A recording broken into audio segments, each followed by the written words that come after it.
Welcome to Fowl Play, the sequel to the Nut Heist. In the Nut Heist, the adventure focused on the forces of the Kingdom of Acorna. In this installment, the adventure revolves around the Black Eastern Chipmunk Squad, known as the Becks, the Delta Force of the Chipmunk Kingdom of Doosan, and their newest member, Elgar. Sit back and enjoy the adventure, for who knows what will happen in the woods when foul play is involved.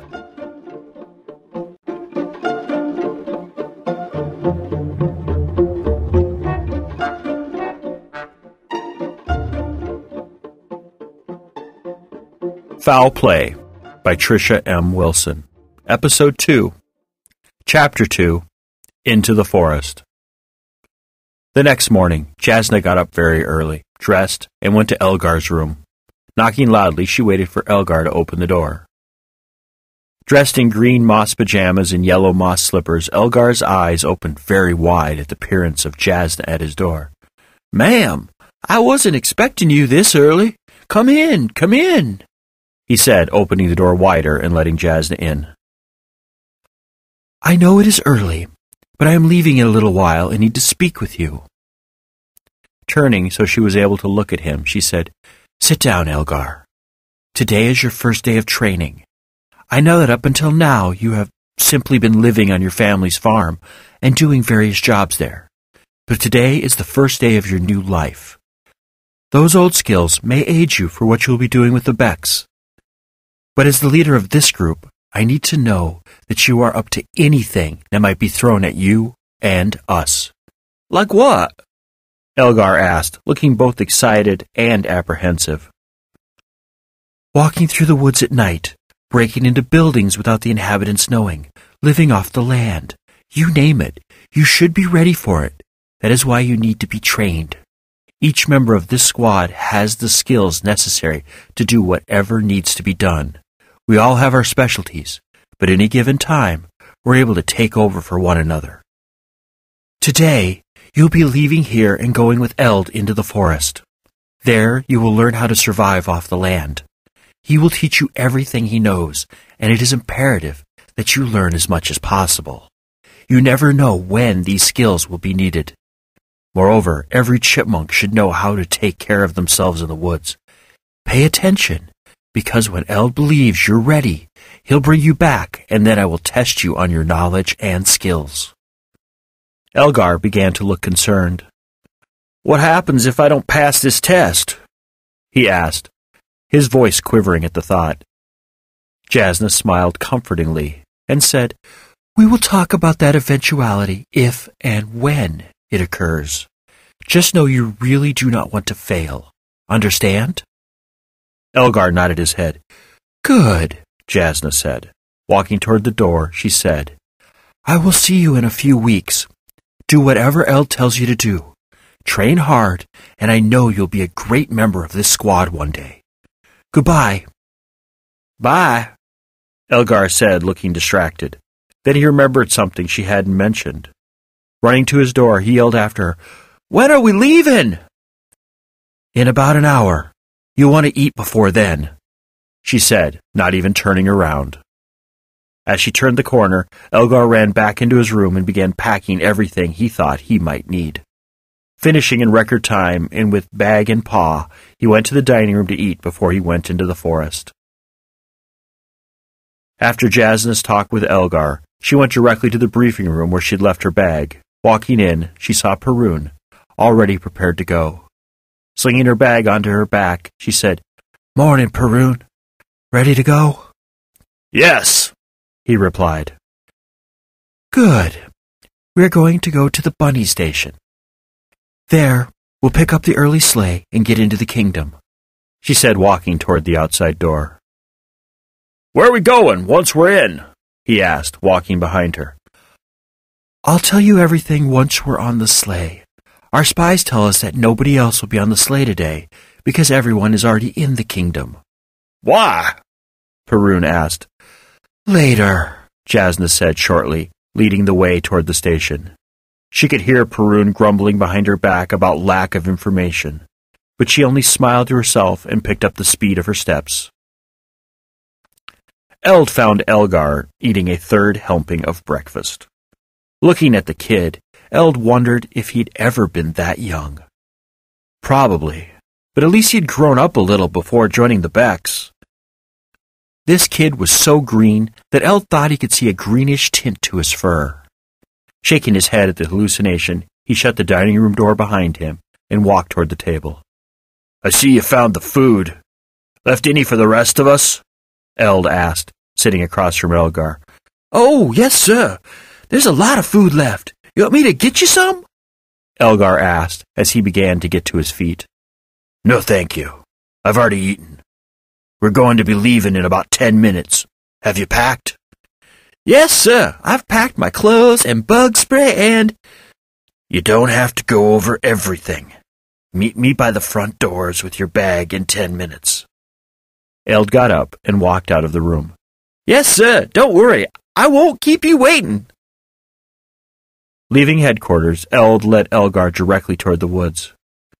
"Where are we going, sir?" Elgar asked, following Eld.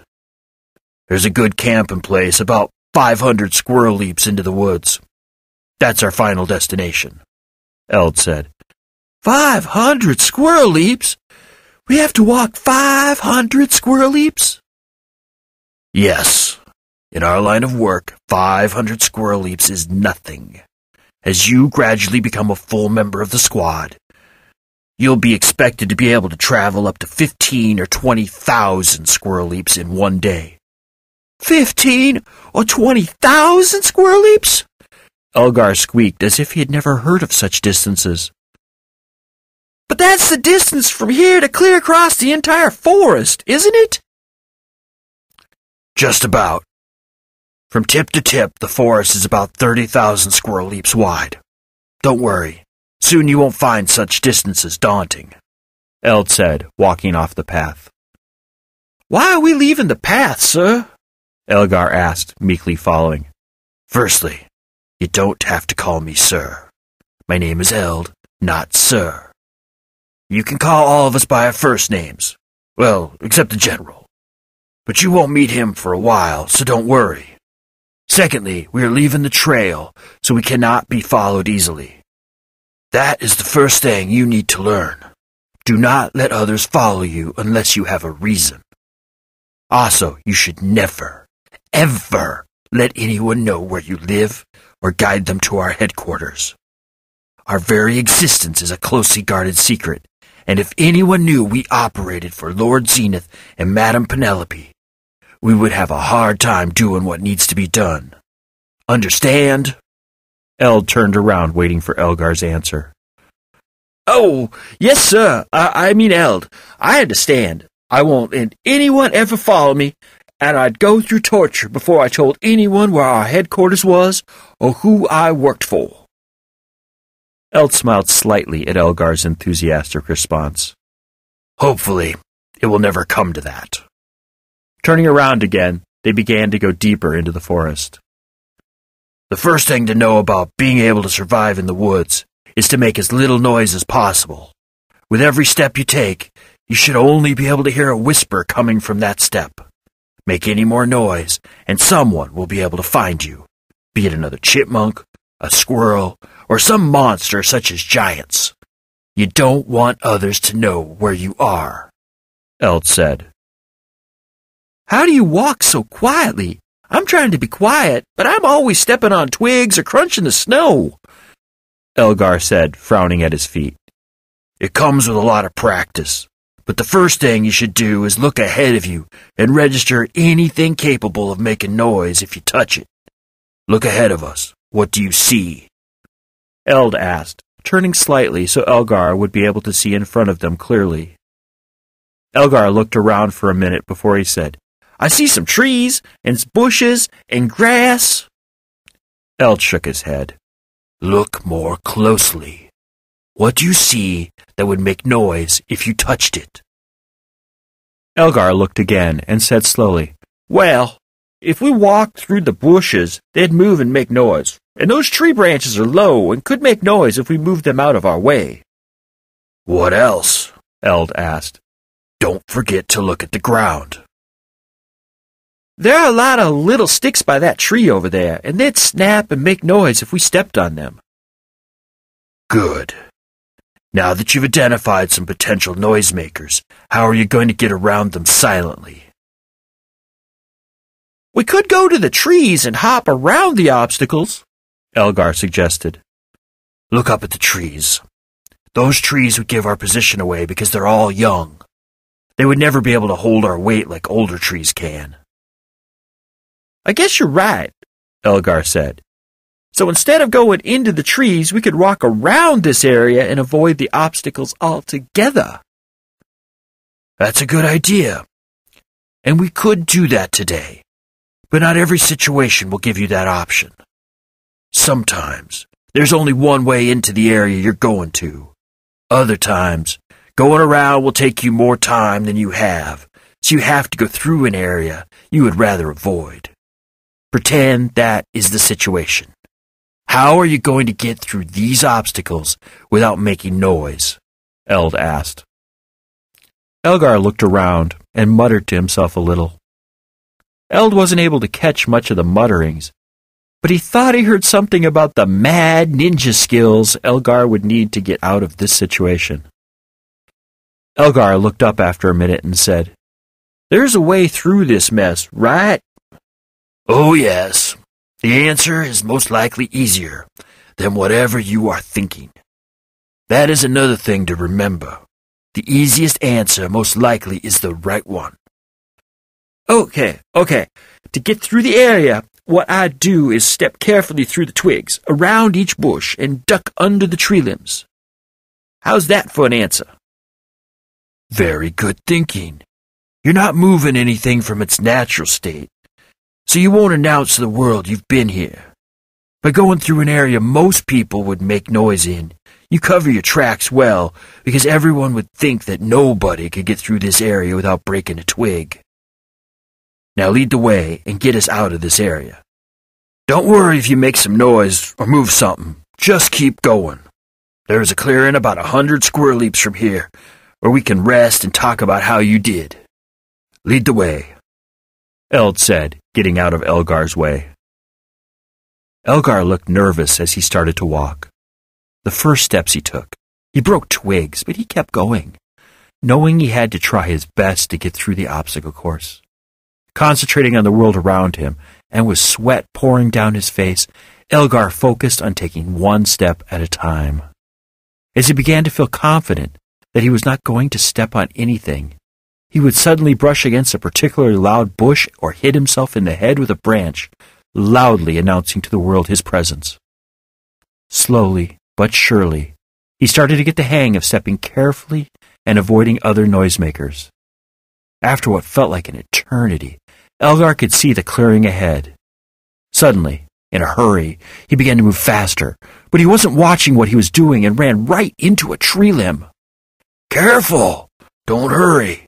The clearing isn't going anywhere, Eld said. By slowing down and reconcentrating on the task at hand, before he knew it, he was stepping into the clearing. Legs suddenly weak from all the stress, Elgar abruptly sat on the forest floor. That was a lot harder than I thought it would be, he said, wiping the sweat from his face. Sitting in front of Elgar, Eld said, It's always hardest the first time you do something. How do you think you did? Okay. In the beginning, I kept stepping on those twigs and making them crack. But after a few steps, I realized that if I changed how I stepped on them, they wouldn't break anymore. Then I had to worry about everything above my feet. I did okay with tree branches, but I kept brushing against those bushes. Everything you said is true. But don't beat yourself up too much. For your first time, you did rather well. I'm especially proud when you learned from your mistakes and changed how you approached the problems you were facing. That type of attitude will carry you a long way in life. The one thing you need to work on, however, is your impatience. I noticed that once you saw the clearing, you became impatient to reach it. In our line of work, you have to be patient all the time. Do something at the wrong moment, simply because you want to get it done more quickly, will get you in trouble, or more likely caught. Getting to his feet, Eld held out his paw to help Elgar up. "From this moment on, I want you to practice your walking. A few specks of noise here or there is okay, but remember, you are not a monster, and you do not want to sound like one. Now come, we are getting close to our camping site." Leaving Elgar to follow him, Eld again took the lead. The bunny sleigh had been traveling for a half hour before Perun finally broke the silence. "Are you going to tell me what we're doing, or are you going to keep everything a secret?" "I always planned to tell you everything. You really need to learn some patience," Jasna said, her voice low so the driver would not be able to hear her words. "Patience? I need to learn patience? We've been in the sleigh for half an hour, and you haven't said one word." "Careful, Perun," Jasna warned, giving him a hard look. "Here are our plans. I have arranged for us to stay at a small inn on the outskirts of the kingdom. We were lucky to even get the rooms because of the huge influx of people." "But why is there an influx of people into the kingdom?" Perun asked, becoming more and more frustrated with the lack of information. "If you would be quiet for more than 2 seconds, maybe you would get your answer," Jasna said in a biting voice, any trace of niceness gone. Perun opened his mouth as if to respond, but then closed it. Jasna waited for a minute before continuing to speak. "As I told you last night, the Kingdom of Acorna and the Blevins United Confederation will be having peace talks this week. According to my sources, the Blevins will be arriving sometime today. Our job, once we get into the kingdom, is to monitor the talks. Nothing more. The royals have planned a festival for their people during the talks. That is why everyone in the kingdom has gone into the main city, and why rooms are very limited." "A festival?" "Yes, a festival. I believe it was planned in the hopes that the Blevins would see how generous the royal family was to their people, and encourage a feeling of camaraderie with them. You know the old saying, you cannot war with those you know and like.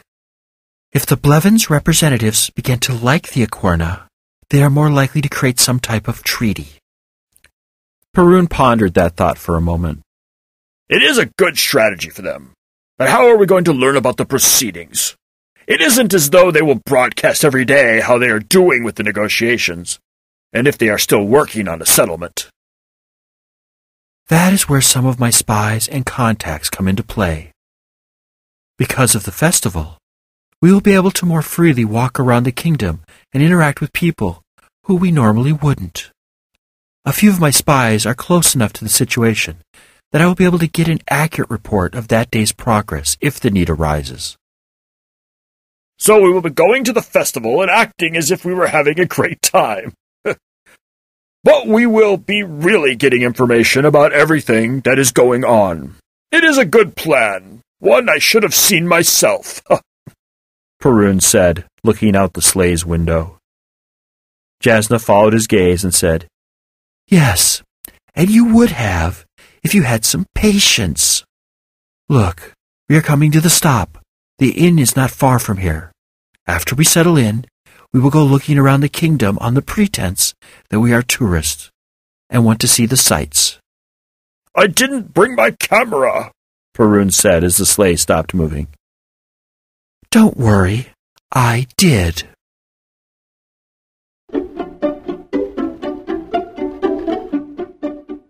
Foul Play was written by Trisha M. Wilson and read by R.L. Ferguson. For comments or compliments, just head over to Colbyjack.net and look for our contact page. Foul Play is released under Creative Commons non-commercial no derivatives license. Share it with whoever you want, just don't sell it or change it. Have a nice day.